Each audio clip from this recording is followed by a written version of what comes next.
pandemic, that sort of changes the face of how the rest of your operational year is going to go. So these were some of the posts that we put on social media to let everybody know, here's what's happening. It went on our website. Um, and that sort of just springboarded us in a new way of communicating with people that we had not been a part of. Um, we have some new, young, sort of hip staff and a new media team, and they are uh, very savvy to the ways of social media, and they immediately came up with a million ideas of ways to reach out to our guests and portray a positive message and show videos and do live feeds and things like that all throughout the beginning of this pandemic, that just sort of kept everybody, including the staff, in a positive light. But one of the most important things to our director has always been throughout the years is he's very focused on a number of conservation programs that involve many of the animals that are in our collection that are on display, uh, come from various places around the world, and we're very engaged in many cases with some conservation programs for these animals. One of them, of course, is the sloth. So while the whole world is being hit with this pandemic, so are the people that we help to fund their livelihoods and things. So it was very important to our director that he keep his promise to these folks and honor his commitments to them. And he did that. And that is something I think all of us can be really, really proud of. One of the fun things is that the Sloth Sanctuary, everyone loves sloths, of course. So they even had a fundraiser, Keep Calm and Let's All Hang On Together. So um, you see a lot of that when you go back in our thing. I can't say enough about our staff. Um, when this all started to unfold and the building had to shut down, some very difficult decisions had to be made, especially when it comes to front end staff or catering staff, restaurant staff, just like every other business in the world. We're a little different though, because the animals still have to be fed. And our staff was used to getting a lot of overtime, and all of that sort of had to change in a very quick way. And so I have to say this about our director. He um, did everything in his power to keep as many people as he could on site every day, and to implement social distancing and mask requirements and you name it. As the laws were changing every day, we were all staying on top of it. And I probably drove him crazy texting about things, and he would say, "I've already seen it," but we wanted to make sure that our staff remained healthy, that our animals remained healthy, and that everybody was taken care of. And um, little did we know on those early days, I think this was posted back in May, how long this was going to go on, how serious it would become, and how important the people who outside of our building, our first responders, our doctors and nurses and paramedics and things were so important. So you can't tell this story and not say a major thanks to all the hardworking people who literally came in every single day, not knowing what they were facing, to take care of their animals. And so it's a great group of people that we work with. Um, we have we participate in tons of organizations, including your club, Mark, the DFW Mass, and Magna, and the Association of Zoos and Aquariums, and the World Association of Zoos and Aquariums. And everyone that we know was impacted by this in various ways. In fact, some of the aquariums in the country are just now opening up this week, if you can believe that, after so many months. Um, so it hit all of us. It hit all of our friends. These are the people we go and see. We travel. So of course everything was being canceled, conferences and whatnot. So when we all learned Zoom at the same time, right? And we had virtual presentations, which are a challenge when you're working with limited staff and reduced hours. How do you work that in? But we did, and So in those presentations, we tried to reach out to one another and say, you know, we're all in this together. So this was a message that I actually had sent out when we had one of our what we call marine fish tag meetings within the AZA, is that, you know, we're all nobody is alone or weary of life when we're in this together. Really great girl who's at one of the sea life aquariums. She and another girl who I know you know, Mark, got together, Hillary, and they made these really cute stickers with a flame angelfish that said Essential Staff 2020. And Kelly just said, reach out to me and we'll send you some. And they did. They literally sent them out to anyone who requested them within the zoo and aquarium business to pass out to their staff. And I just thought that was just really great. Just tells you the type and caliber of people that we work with in this industry. It's really amazing. And it meant a lot to people to be thought of in that regard, right? Because we're all thinking about other people who are essential staff, but when you take care of animals, you really are essential. They need us every day. So once we got through the how are we going to operate and how do we social distance, you know, and do our jobs, and our director started doing some really neat things for us. One of the things that he did was he typically feeds us on the weekends and the holidays and throughout the summer, and we used to have a salad bar, you know, catered lunch every day. But you can't have a buffet in the middle of a pandemic. So he knew that people were impacted by reduced income or reduced hours. So he started to provide lunches for us every day. And what we did was our catering staff would provide a menu for us. And then we would choose a week in advance what we were going to eat every day. And then our kitchen staff would pack a lunch and put it in individually bagged paper bags, and we would have a lunch and chips and a drink. So you would either have a sandwich or a salad. And literally that just ended in mid-April. So for 13 months, he fed us every single day at his own expense.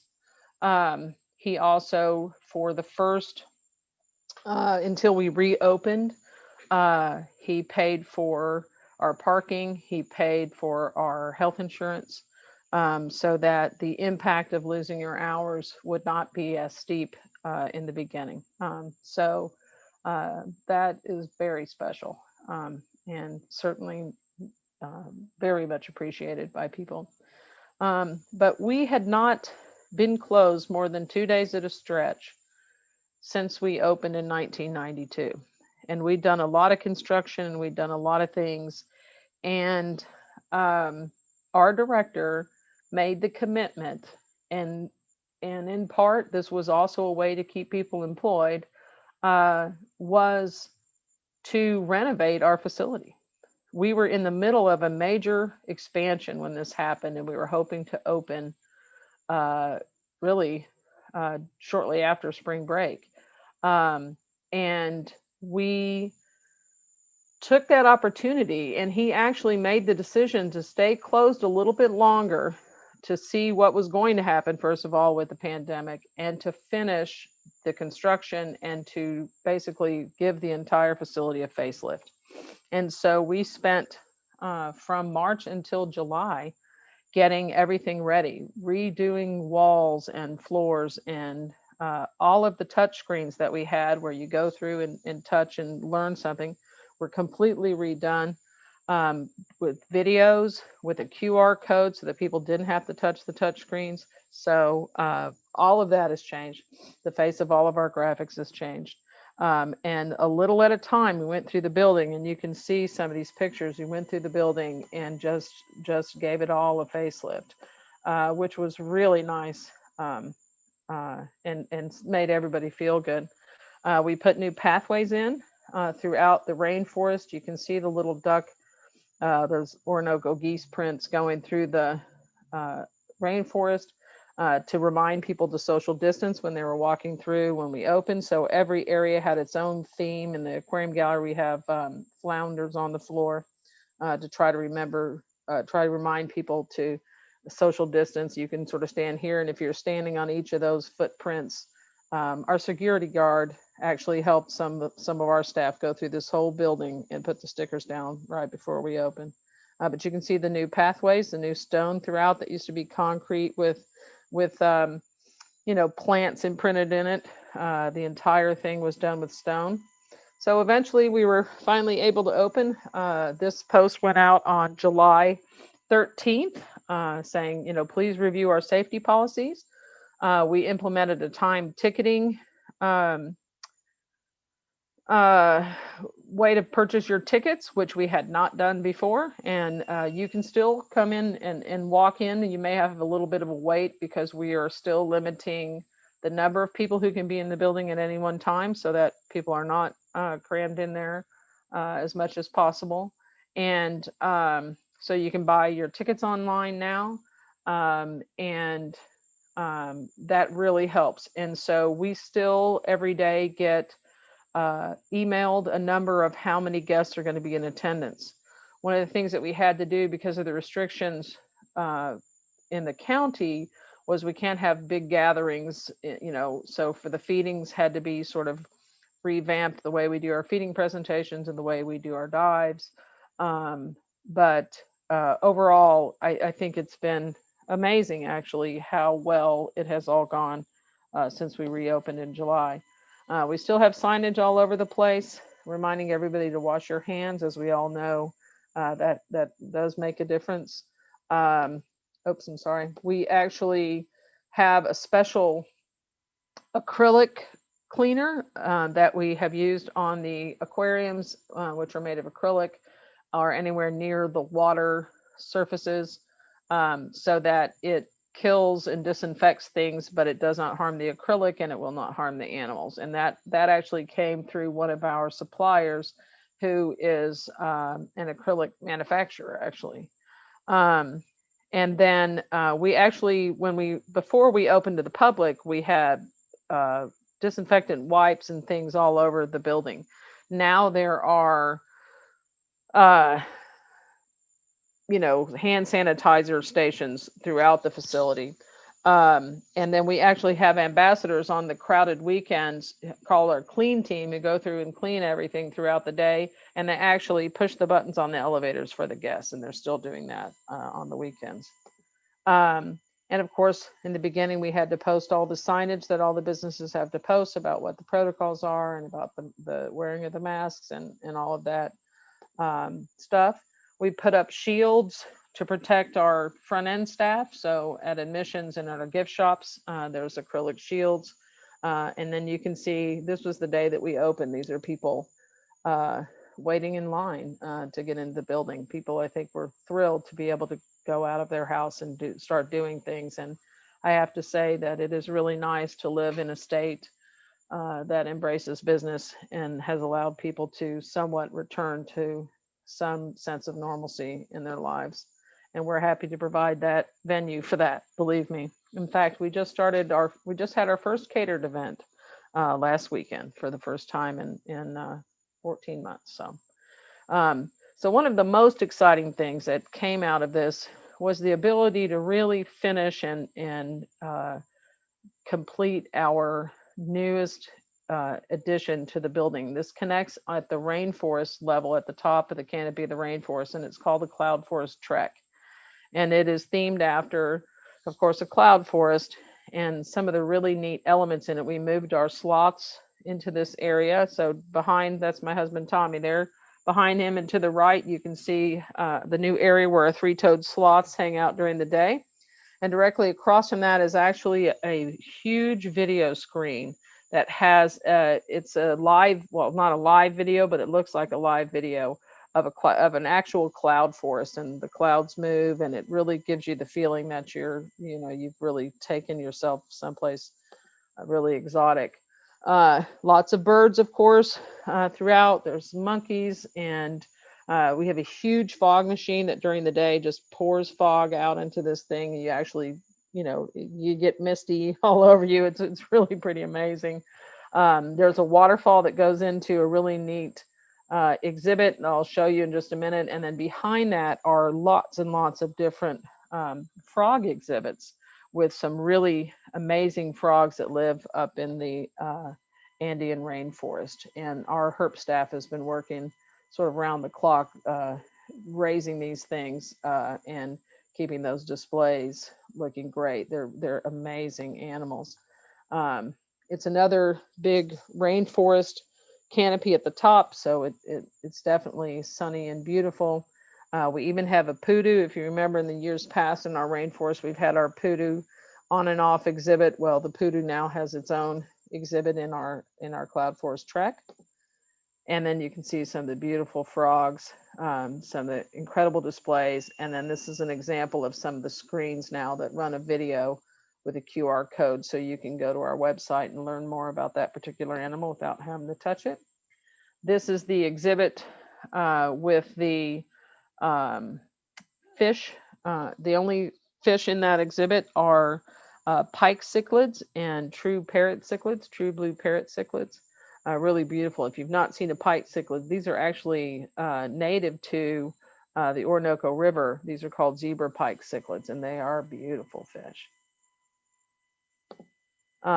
We still had, like I said, we had our commitment to our conservation programs, and typically we would have every October 17th our International Sawfish Day celebrations. And it was important to us because we provide swag to people for their celebrations around the world. This year we toned it down a notch, but we did provide swag, I think about 15,000 pieces to people all over the world. And one of our former aquarists, who's a teacher, her students actually did the artwork for us that we put up all over the building. So instead of having one big room where everybody gathered, we put our sawfish signage all over the building, and we still celebrated our International Sawfish Day. And that was our 4th year to do it. We were very glad to do that. One of the other exciting things that's come on board during this pandemic is that our aquaculture lab is fully functional. Our live food lab is fully functional. This was a commitment our director made a couple of years ago to renovate an old catering kitchen into a state-of-the-art aquaculture space. And so I have had the great pleasure to work with our fish staff and our live food staff to try and continue to try to crack the nut on raising our flashlight fish. And so this is a several-day-old flashlight fish larvae. So we're still working on it, but we're pretty excited. And so hopefully in the coming months or so, we'll have some news to share on that. But that is another really good thing that has come out of all this. And of course, the story of the pandemic would not be complete without the story of the Snowpocalypse that happened in February. Because just when you think it's a new year and everything's going to be better, we get this. And that brought in a whole bunch of new challenges to us, because we're used to it being cold. We're not used to it being that cold for that long. So this picture was actually taken from looking down from the hotel that is just across the street from us. And all of our, well, not all of our, but many of our key staff was staying at that hotel for days on end so that we could respond to everything and not have to drive in the horrible snowpocalypse. And we were very fortunate that we did not lose power, and we just had some nagging water line breaks. But other than that, we were very, very, very fortunate. And then one of the newest things to come on board, which seems kind of silly to talk about, but is very important, is just in an effort to make things easier for our guests all the way around, so that they don't have to go to a pay box or do things. You can now prepay your parking when you come to the Dallas World Aquarium and park in our lot, and you don't even have to worry about paying when you get there. So that's kind of a neat thing. So something new and different. And of course, all of our staff right now is in the process of getting vaccinated. So you can feel rest assured when you come to the Dallas World Aquarium that the staff that is going to meet you and greet you and help you out and talk to you will have been vaccinated. And our director has gone out of his way to make sure that each and every staff member has a way to get registered and a way, the time off that they need to get their vaccines and all that. So that has been a very good thing. And I think what's exciting, I saw the news the other day that the numbers in Texas are significantly low, as low as they were in the beginning of the pandemic. And that is fantastic news. So we're looking forward to a great summer. We had a very good spring break, and we're looking forward to more. I had this link here if you want to go and watch a very powerful video about how folks are appreciative of the work that is done by the Dallas World Aquarium. As we support a manatee facility in Peru with a group of biologists that do some incredible work in some very remote areas around Iquitos, Peru. And they were so grateful to have the support of our facility, despite the fact that we were being faced with some unprecedented challenges. And so they reached out with a really beautiful video that just warms your heart and reminds us that we're all in this together, literally.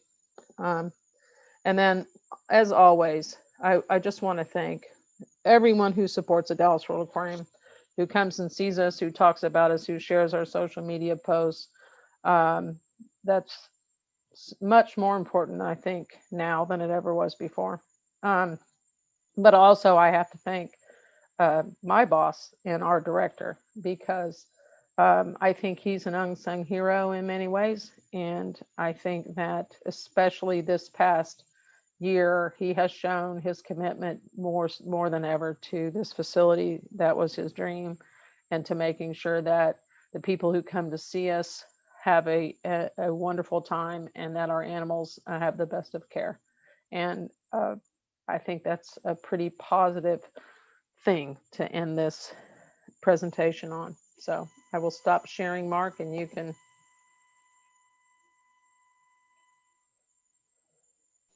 Unmute myself. Can you hear me now? I can. Okay, great. I have questions, of course. Okay. I know you told me in advance I can ask you anything and you'll answer. Kidding. Since you mentioned the manatees, actually, that's one of my first questions. Yeah. I have seen them and they're huge. Do you have a male and a female? Have you ever had a baby manatee happen at the Dallas World Aquarium? You know what? No. We actually just have the one manatee now, Ajurami, and she is a female. And it is a very strange situation, but the U.S. Fish and Wildlife Service does not allow any breeding of manatees in a controlled environment. So it's one of the few endangered species that does not have a recovery program like that in the United States.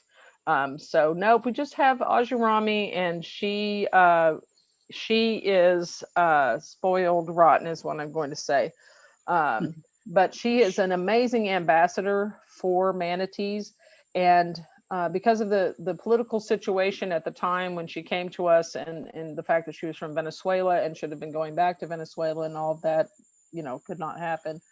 That is how our participation in a program with the other facilities in the U.S. who rehabilitate and rescue manatees. That is how we found out about the need for help with manatees of a different type, Amazonian manatees in Peru. And that is where the whole Manatee Center came out of in Peru. So Ajurami has been an excellent ambassador for those programs. So nice. we are able to do what we do in part because of her. Yeah. What are your current hours as of the airing of this video? So right now we open at 9 a.m. and you can go online and book your ticket. And then they stop taking admission. I believe the last ticket is sold at 4:30 or so. Mm-hmm. And depending on, if you just happen to be running late and get there at the last minute, they'll let you in. Yeah. But they're sticking to that pretty strong right now. There's a chance those hours would be expanded potentially over the summer, but I can't promise you that. It's going to all be very fluid based on demand, I think. So did you mean 9 to 5 then? You said 4:30 is when you Yeah, sell the last 9 to ticket, but 5. obviously they're Right. coming in. Okay. Yeah, right. All right. 9 So to we're 5. not going to Got it. kick you right out of there, but yeah. Yep. Okay. Um, yeah, that All just right. gives us time because, just like all the stores and stuff that you see, we still have to clean everything every night. Yeah. We still have to, yeah. Yeah. So it won't go, but that's not unusual. We typically open at 9 starting March 1st. And usually we take our last ticket at 5. So Gotcha. that's just a little bit different. So. Do the animals act differently since there was such a long period without tons of audience walking past the tanks and exhibits? What's interesting is I think they were kind of excited to have the guests back in the building. Some of them, Aw, that's so sweet. they, Yeah. a lot of them are very gregarious, right? And they it's like, they come up to the windows or they, Mhm. come down in the rainforest. So, Yeah. I've seen videos from other places where they actually kind of went and everybody visited the animals in their place. Yeah. But we didn't see a huge difference. We did see, I'll say that in the rainforest, some of the birds would come down that, typically wouldn't come all the way down. Right. But honestly, I think some of the animals who enjoy interacting with people really enjoyed people being back in the building. Nice. During obviously this is for all aquariums, not just you guys. When you're closed, you have no income, and yet you still have to feed every single mouth in there, and you got to take care of any medical issues that come up. And like you said, Daryl was taking care of you staff to make sure you were fed and make sure your parking was covered. I mean, I didn't want to interrupt you when you were saying all that. I was like, that is awesome. I mean, that was really nice. How did you guys make ends meet? Were you selling sharks in the back alley to? Well, the reduction in staff, I think, because that's probably one of the biggest expenses that we have, helped. But we got creative with things like, for example, we used to test our water with our Hawk spectrophotometer every other week at a minimum, right? Mhm. And our aquariums are so well established that we're not, except for the Pike cyclic exhibit, we're not starting a new exhibit, and that was actually that's attached to the river exhibit, so it wasn't like it had to be cycle. We made the decision, things like that, do we have to test this every 2 weeks and buy all these reagents, or can we maybe cut back on that? We have seahorses breeding like crazy, so we separated the males and females so that it's not much time, because time is, overtime is a factor, right? Time taking care of the babies, brine shrimp to take care of the babies, those kind of things. So we looked at, do we really need to buy these dry goods right now? Can we stretch it a little longer? We're used to, we're so blessed and so fortunate to be where we are, to be located where we are. We tend to have a small staff anyway compared to other facilities our size, and that really worked in our favor this time. But all of us just made the conscious decision that we're going to make do with what we've got. We're going to get creative, but not compromise the health and welfare of our animals. And I mean, there's certain things you can't control. Right, we did that. But if that means you were using your scrapers a little longer than you normally would, and we were not ordering as frequently as we did from our vendors, then so we did. And I'll say this, our director spent probably every waking hour finding ways to make it work, and he did. And he's got a lot to be proud of. I mean, there's certain things you can't cut back on. You can't come back on electricity. I mean, the life support of everything has to run every single minute, every single day, 24 hours a day. And I think the way it all unfolded is the uncertainty in the beginning. You didn't know what was coming. You didn't know, if you could qualify for this or that. You didn't know, so it there was some really some days where we're all like, how is this all going to work? Yeah. How are we going to get to work? We all have a letter that says we're an essential staff member in case we got Yeah. stopped. Yeah. Just, it was weird looking back at how you're going to, what's it going to be like tomorrow, and what we Yeah. finally had to get our minds around. And I think it was really hard for me because, I like to know what's coming. Yeah. uh Yeah. I think you just had to resolve yourself to, we're just not going to know, and we're just going to have to do the best we can and take it one day at a time, and Yeah. try not to take it out on each other. But Yeah. I can't say enough about our staff. I can't. Hmm. They're, they, if we weren't already sort of like a family in Hmm. many ways, we certainly are now. Yeah. The remodel looks really good.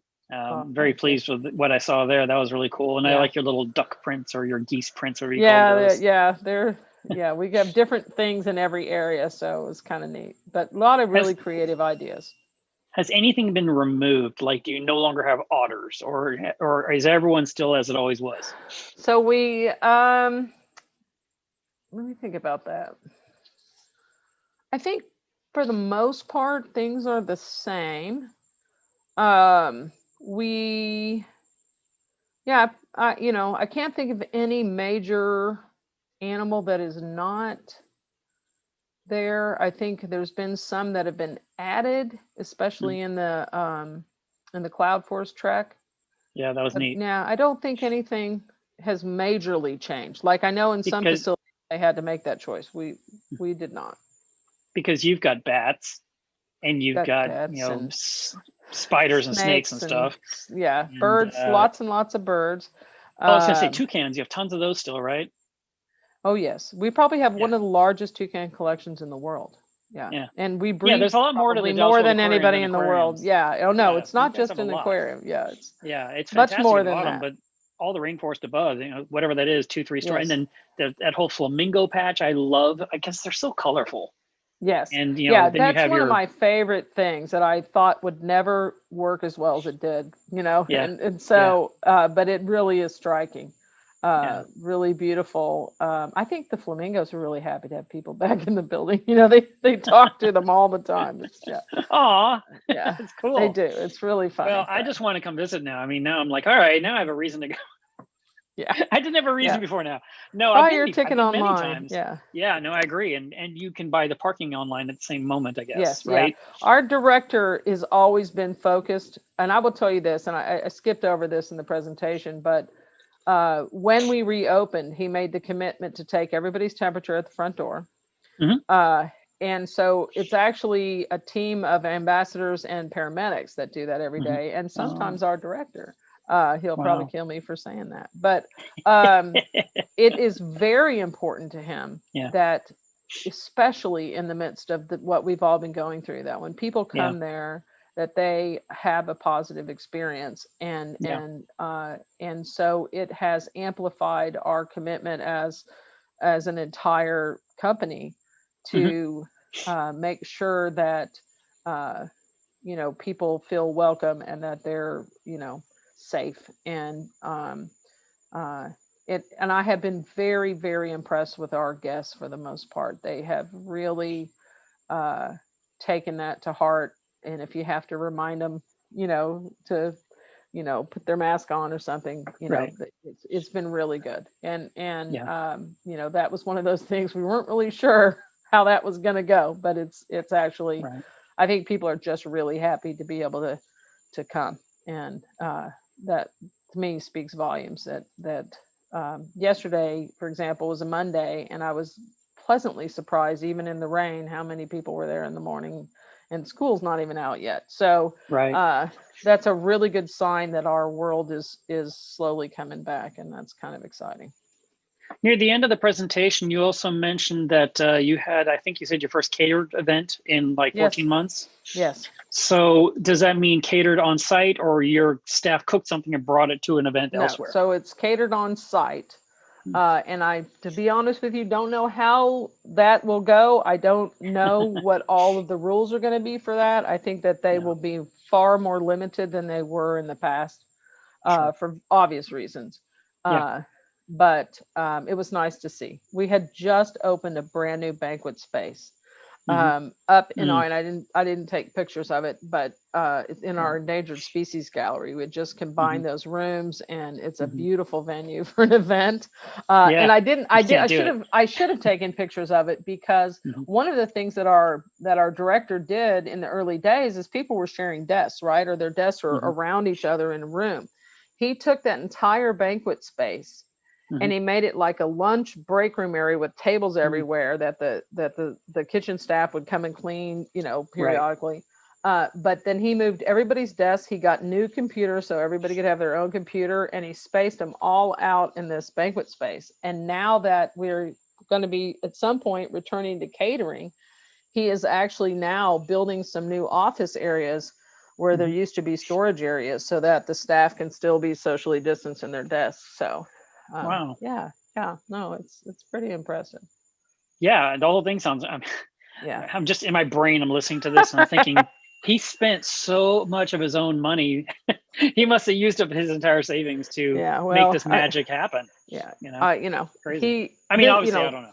Right. But, and I'm not saying that other business owners don't do the same thing. I think probably everybody owns a business, made those same commitments on their scale.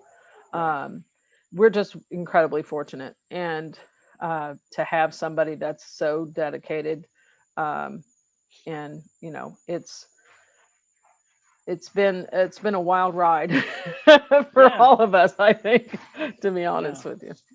So you've kept your spirits up, which has been great. I've watched your posts, obviously, as you talk about DWA online over the past year and all the stuff that you've had to go through, just like every other business owner. I mean, we're all in it together.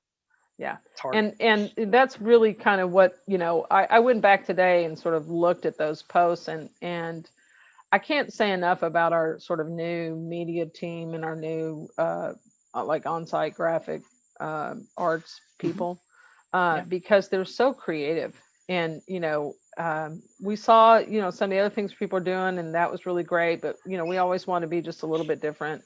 And we really wanted to focus on our conservation message, and let people know that we're still committed to those programs that they've gotten used to us being committed to. And so it was nice to not have to, worry about that. There certainly will be things that will change for us, but the fact that our director made that commitment is pretty important, and and to all of us, because we don't just do it because we want a paycheck, right? Right. No, people who do this for a living, you could do anything else if you wanted to. So that piece is very important to all of us. These guys are your pets. I mean, come on, think about it. You've had them forever. Congratulations so far on the flashlight fish. I know that's been an ongoing battle. I thought you made a nudibranch. I saw the little spikes. Yeah, no, it looks like a nudie. I am learning so much, and I have a whole lot more to learn. So I've been picking people's brains quite a bit, and reading and watching videos, and we're trying a little bit of everything right now, and hopefully we'll have some news coming soon. We're trying. Oh, that'd be nice. We're trying. Yeah. But, it's not about luck, right? It's about me. No. I mean, I'm wishing you luck, obviously. I know. In this case, it may be a little bit about luck in aquaculture. You got the air just right. You got the temperature just right. And they just happen to like that food today that you tried. Right. So there is maybe a little luck involved in aquaculture, but certainly that was something that our director knew is the wave of the future, and it's all about sustainable collections. And so this is something that fell upon us several years ago when we noticed that they were spawning, and we've got lots of things spawning in the building that we really want to try. And so we're dabbling right now in several different things. You saw the recent news where someone has finally figured out, after a lot of hard work, the copper band butterfly fish. It's awesome. Yeah. I actually posted a picture of our copper band from our New Guinea exhibit on the Coral magazine site, I think. Oh, good. Yeah. And because we've had that thing for like 10 years. Yeah. And I did answer the survey, by the way. But Good, thanks. no, seriously, they can be a really great fish, but they certainly are a challenge. Yeah. But if you haven't got things that you want them to eat, like aptasia or coral polyps, you're going Coral to be polyps. challenged. Well, I Well, mean, I'll you tell got you a to little story about sacrifice. mine. I'll tell you a little story about my own copper band experience. I typically I buy a fish and I'm in the store and I say, show me what it's eating. And then I buy whatever they are feeding it. If it's eating that, I want that in the fish. And I came home with adult brine shrimp, like 10,000 of them, because I had to put in a big tank. And I knew when I put it in, all the fish would attack it. But I wanted the copper band to get some of it. And I also was introducing other food at the same time as I did the adult live brine. And so I would put in, I was specific to get frozen bloodworms and thaw them out and drop in worms, thinking copper band likes worms. I can't get black worms, but I can get bloodworms that are frozen. And I would put that in and I watched her slurp them up. I said, okay, no matter what, this copper band will always have food. Even if I can't get live brine, I can pull frozen bloodworms out of the freezer. And then one day I was watching this fish eat during feeding time and it ignored every worm. I thought, oh no. And I saw instead it went for the mini mysis, the San Francisco. And I was like, oh, even better. I always put that in the tank. And every single night that copper band is always like, where's the food? Mysis is a food of the gods, isn't it? Yeah. Frozen, live, doesn't matter. They all love it. Right. Yeah. We are a huge advocate for live foods. And for a lot of reasons. First of all, it's the closest thing to their natural diet, right? Right. Yeah. But it's great enrichment. It promotes hunting behaviors and all kinds of things. So when you asked about sacrifices that we had to make, we were not willing to completely do without live food. And to our director's credit, he did not ask us to do completely without live food, but we did cut back. I will say not significantly, but a modest amount we cut back on the live food, but we never did not offer our animals live food. So we're pretty proud I was of just that. thinking, well, doesn't your building produce all kinds of live food? I mean, I'm thinking about the toucans laying little eggs, maybe. I assume toucans lay eggs like birds. I don't even know. They do. And they you drop that in the They are shark tank so the birds, shark has something to eat. No, no. That's one thing. That's when I talk about our expenses. I think staff costs and building operational costs. Number one, food would be a high number two, and that's the other thing we didn't compromise on. We feed those toucans fresh papaya and IQF blueberries. Our baby toucans, when they're being raised, get organic blueberries, fresh organic blueberries. And so, those are just some things you don't compromise on, right? And that was one of them. And so were you the one going to Costco and buying all those giant blueberries last summer? They had the biggest blueberries. I'm not going to tell our secrets. It's not me. I will tell you that. But yeah. Okay. No, honestly, that's the secret to our success in many, many ways with our animals is our willingness to feed them the best quality there are things available. It's like me. I feed my reef way better than I feed myself. Yeah. It's true. We feed restaurant quality fish to our animals, and when I'm feeding the rays or I'm feeding the sharks, and they're getting this beautiful salmon, like this gorgeous salmon or these giant jumbo shrimp. Yeah, sometimes they. And then you go home and you have fruity pebbles. And I'm gonna have reconstituted milk. Fast food. It's a Whataburger on the way home for me. Right. Yeah. But no, they're that is something that we're really fortunate. Again, that is a commitment that our director, he would rather have less staff on site every day, even in a non-pandemic, and be able to spend that kind of money on feeding these animals. And I think that's why we've been as successful as we have been in so many ways with the breeding programs. Well, I just want to wrap up with just a honorable mention about the Snowpocalypse, that you did not lose power throughout that. I would think businesses would be first not to lose power. It's always the residential people that suffer. Yeah. But I'm going to call it lucky again that your power was not damaged or disabled, and yet You did say you had some water pipe issues, I'm assuming, Yeah. on the peripheral of the building outside. Yes. Just Yeah. wasn't Yeah. insulated enough. And I think just like everybody else, Yeah. it surprises you sometimes what pipe. Yeah. You know, I'll say this. I shout out to my 20-year-old who was home by himself for 5 days Mhm. during the snowpocalypse while I was downtown, and heard the pipe when it broke, and was able to shut off the water. We had instructed him nice. well. But yeah. Yeah. So no, we're very lucky, and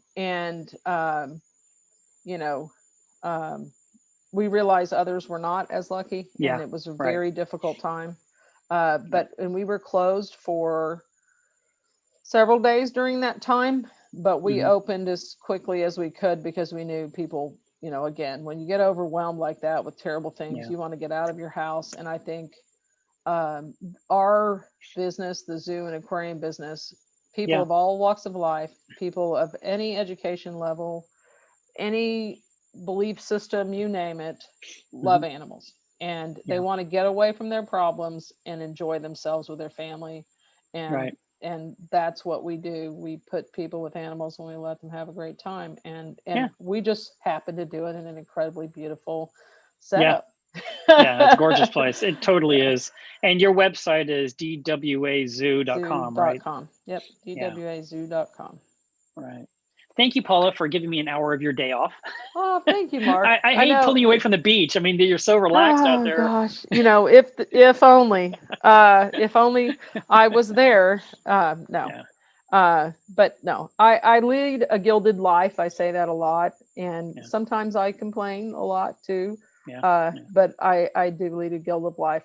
I'm very, very fortunate to be where I am, Yeah. and to be looking back on this, Yeah. you know, in a way. You know, because so many people were hit so hard by this. And Yeah. I never take that lightly. I never, Right. ever take that lightly. And none of us Still do. not over. Still not Well, over. and that's absolutely true.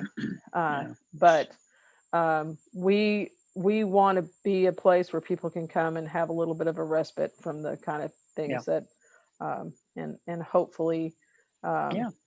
you know, that will be how this is seen. We're not bragging by any stretch of the imagination. Oh, This yeah. is just our story of how we made it through. Well, I thought that was an important story because so many of us don't know. And like your people walk in the door and they're just like, okay, let's go look at the penguin or whatever. You know, there's no backstory. They don't know how long you've had those penguins or what you had to do to keep them healthy and happy when everything was falling apart around them. You know, and so it's kind of nice to kind of know a little bit of the behind the scenes stuff. Yeah. Well, thanks for giving us So that thank you. opportunity. Yeah, We absolutely. appreciate it, Mark. We appreciate you and your support all these years. It's Absolutely. really incredibly important. Well, I'm going to come see you really soon and Yes. we'll hang out, but I won't hug you. You You stay can 6 hug feet me. away, I've been woman. vaccinated, buddy. Me too, but still. All right. Thank you so much for your All time, and I right. hope you have a nice Thank night.